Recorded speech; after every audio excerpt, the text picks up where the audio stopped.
which is what I'm going to make. It is April 14. We're going to talk about the excise tax. So this has been done today. And I challenge anyone who are saying that I am sick, that they come and exercise with me. We will see who is stronger. You come to the gym with me. Tingnan natin kung sino mas malakas magbuhat ng weight. Pero alam mo, gusto ko nga sabihin, ang mga kababayan naman natin, ngayon, tiniyak ko na makita ninyo na hindi totoo yung mga sinasabi nila, na kasinungalingan yan. Kaya mula ngayon, yung mga taong yan na nagsabi sa inyo na may sakit ako, na baldado na ako, ngayon alam ninyo, puro sinungaling ng mga yan.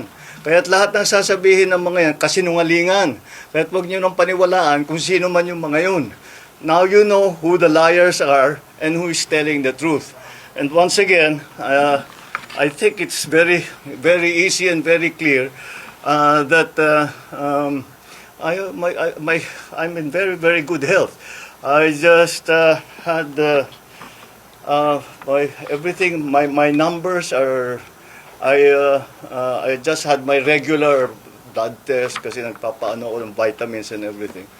And I'm fine. I'm really quite fine. The last time that I went to the hospital was to have my CAT scan to show na yung diverticulitis ko gumaling na.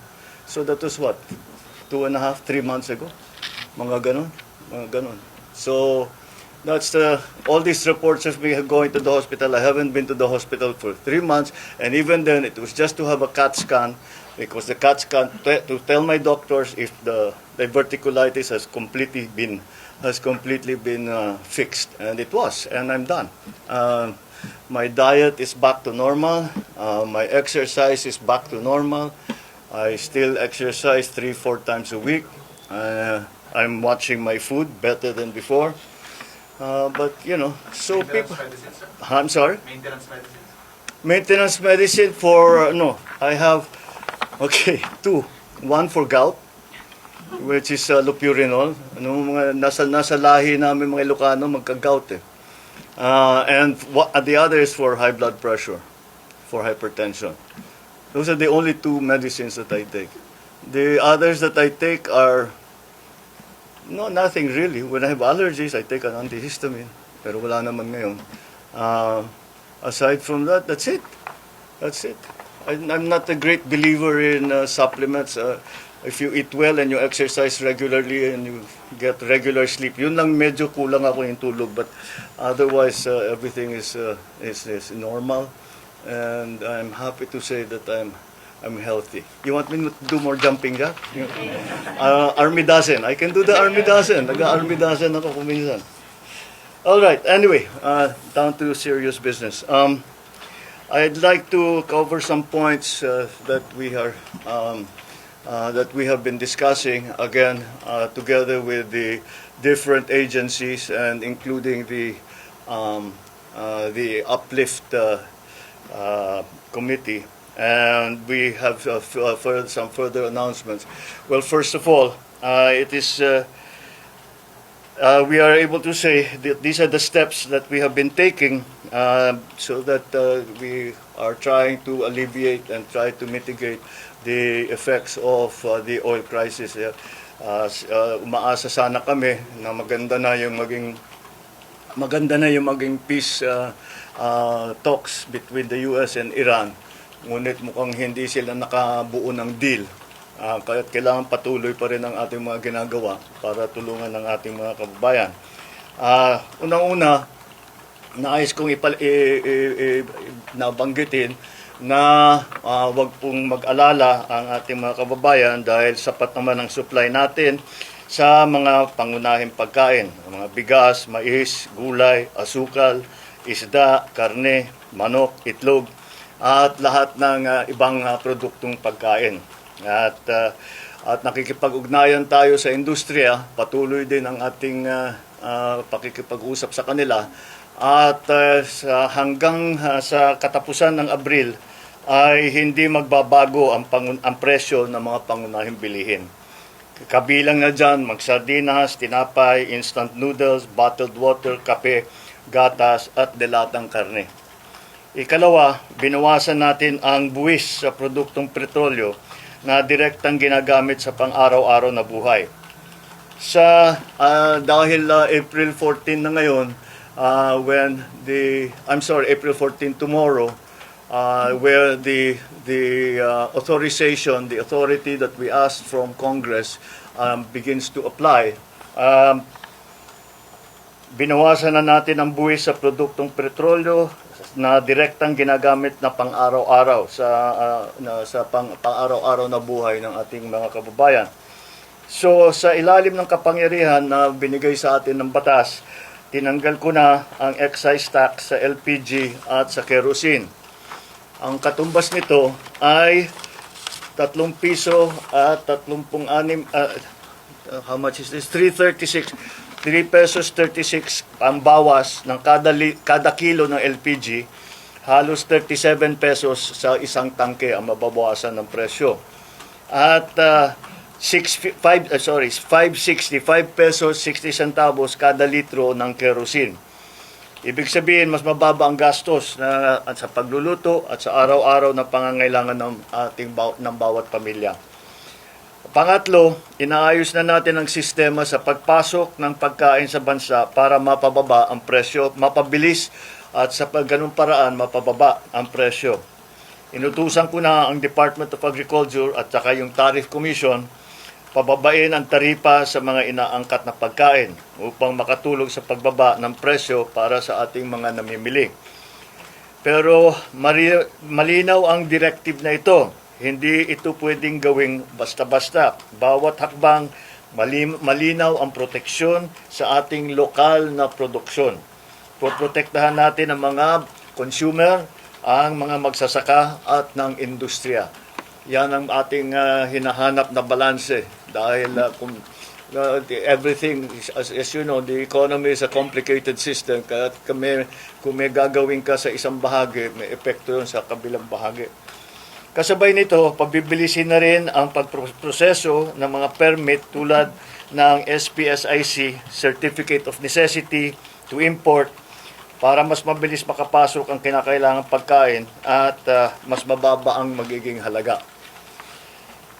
Inalis na rin ang toll fee sa mga fish port upang hindi na ito makadagdag sa presyo ng ating mga pagkain.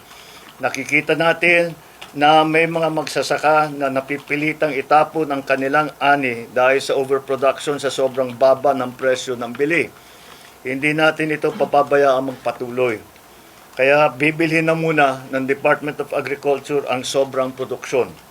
Makikipagtulungan din tayo sa mga local government para bilhin din ang mga gamit na ito at magamit din nila para ipamigay nila sa tao.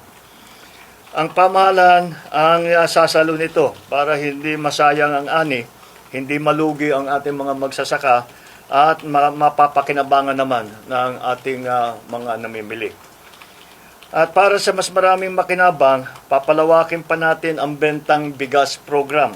Dadamihan ang tindahan, habaan ng oras ng pagbenta, lalo na para sa ating mga senior citizen, para sa ating PWD at siyempre mga single parent. Pangapat, ibababa din natin ang gasto sa pagdaan ng pagkain mula sa pantalan hanggang sa merkado.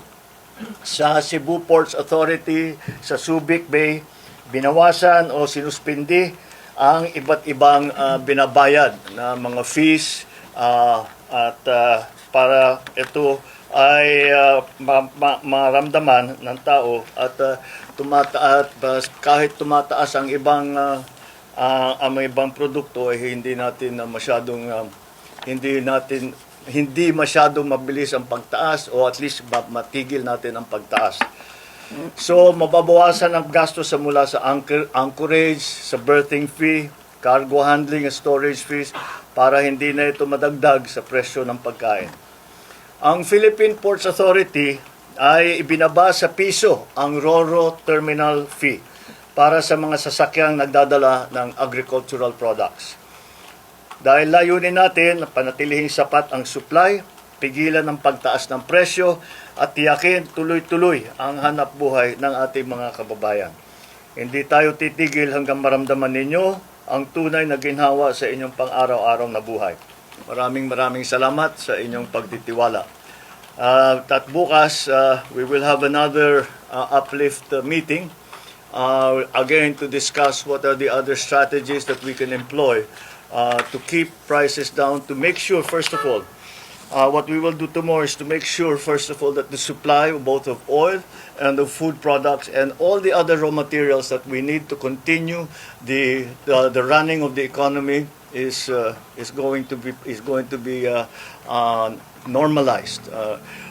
We, as I said, in one of the last press conferences I had, that it is very important that we watch the prices now. Oil we cannot do very much about, but we also have to we can make sure what we can look at and do that. That's why ito is centered dun sa presyo ng pagkain. All of these measures are mostly centered around the price of food, to keep the price of food down.